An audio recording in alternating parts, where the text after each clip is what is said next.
At about 10:28 p.m., Monroe County Sheriff's deputies responded to a check the welfare call at 89 Collingsworth Drive in the town of Penfield. Upon arrival, they found a deceased female inside the location. During the follow-up investigation, they identified a possible location to check in the town of Riga. And at about 11:10 p.m. this morning, we went to 251 Lebeck Road in the town of Riga.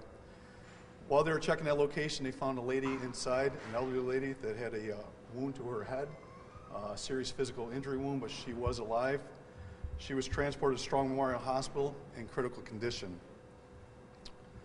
It's due to the diligent efforts of the initial investigation on Collingsworth that led us to the town of Riga that possibly saved that lady's life. So I want to credit the deputies that were there at the initial scene and did their due diligence and looked for follow-up tasks to be completed and maybe save that lady's life. Both incidents are related. Both incidents are domestic in relation. During the investigation, we identified a person of interest. Using technology, we identified the person's license plate and tracked that license plate to the state of Pennsylvania. The state police in Pennsylvania had also located that vehicle and found the vehicle, and inside the vehicle was one male with a self-inflicted gunshot wound in the state of Pennsylvania. That male is our person of interest in this investigation.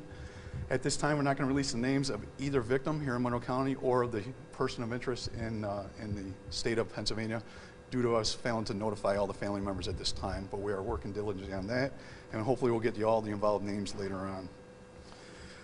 We are sending investigative teams down to Pennsylvania to coordinate with the state police now and work that on the investigation, plus we have diligent teams working at both of the crime scenes here in the county of Monroe. We are very confident that there's no threat to the community at this time, that this is an isolated incident. We do appreciate anybody that had information on those locations or family that were involved there. We'd be more than glad to share that with us on 911. But right now, again, to emphasize, isolated incident, domestic related, and we do have a person of interest with a self-inflicted gunshot wound. Deceased? The person of interest is deceased. What's the relation between the suspect and the... So we believe the person of interest is the husband, possibly the husband of the victim on Collingsworth, but we have yet to confirm all that information. And the relation to the second victim? We believe that may be a mother-in-law or mother. We're not too sure at this time. Any prior incidents at either of those addresses, domestic related? Yeah, you can only imagine. We work in 3 crime scenes in 2 different states, and that information is what we do. We go back and do the research. We're doing that as we speak. You know, prior calls for service, order of protections, you know, family history there. It paints the whole picture. We go back and put that all together now. So we're so early in that it'd be hard to say. Were there any 911 calls the morning of the incident in either address? No, we received a 911 call to check the welfare at that location based on an employer called in because one of the employees did not show up to work and they were concerned. The deputies went there, again, doing due diligence. They made a thorough investigation of the house, and that's when they found the deceased woman inside. So that was the first call this morning that we received for Collingsworth. Do you have any idea how long that second victim may have been in the home and injured for before your deputies were able to perhaps save her life? Yeah, a few hours. She was there a few hours. Again, the deputies responded there. The house was quiet. There was a car in the driveway. They actually, I believe, got a ladder, looked through a window, and by doing that, they saw a person with injuries, and then made entry into the house and possibly saved that lady's life. How's that person doing now? Critical condition, Strong Memorial Hospital. You said injuries to the head of the second victim. What type of cause of death? Yeah, both scenes. It's preliminary now. We believe bludgeons. You know, they were bludgeoned, but there could be more injuries. We don't know. We slow everything down at these crime scenes and piecemeal it. You know, piece by piece, putting it together. So whether there was gunshots, other type of instrument stabbing, we don't know. It's way too early to tell. But you believe that first woman was killed this morning as well? We do believe that, yes. And so the suspect probably went from one to the other?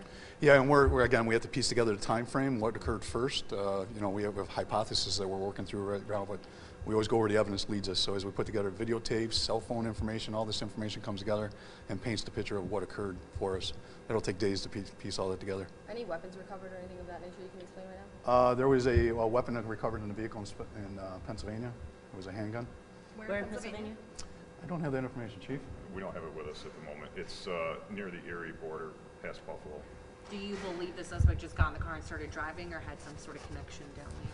No, based on the nature of this investigation, we were concerned about any family members. you know, we had 2 family members injured, possibly by a person of interest. So we started identifying other family members. There were family members out of state. We put natural calls into those local police departments to do a special attention on those houses and check the welfare of those folks. So why the person of interest was heading south, there may be reasons because other family members, but it might have been another reason. We're not, you know, it's way too early. Did the PSA police corner him and he shot himself, or he was found there after the fact? So that's brand new information. I'll just let the chief answer that if you don't mind. This Pennsylvania State Police responded to a call for a suspicious vehicle in a parking lot. A witness had observed the vehicle, realized it didn't belong there, and saw someone slumped over the steering wheel. So they called, the state police responded, and then we had just shortly thereafter reached out to them in an effort to track the vehicle, as we had learned that it had crossed into the Pennsylvania, across the state line. So we reached out to them for help, and they happened to recognize the description of the vehicle and said they just happened to have just found it. So we were able to coordinate that piece and answer a significant question as far as our investigation goes. Are there any other people that lived in either of those homes, do you believe, that weren't there at the time, or did those women live in those homes individually? The investigators are diligently tracking down any possible relatives and other family members that might be able to A, provide us information, or B, that we should be concerned about their welfare. They're doing that now, but at this point we believe that we've located everybody of concern. Do we know the relation between victim 1 and victim 2 at both locations? Well, how are they related? We believe victim number 1 in Penfield was the wife, and that victim number 2 in Riga was the person of interest's mother. Did he use the same weapon for both? We're yet to determine that. We're very early in that piece of the investigation. So we currently have the crime scene technicians going through, search warrants being written, working with the hospital staff, the medical examiner staff. All of that has yet to develop. So, But the diligence, I guess, of the employer of the wife may have very well saved the mother's life. Yeah, actually, you know, an employer calling in to 911 saying someone didn't show up to work and we're concerned led us to this call, you know, which led to the whole investigation.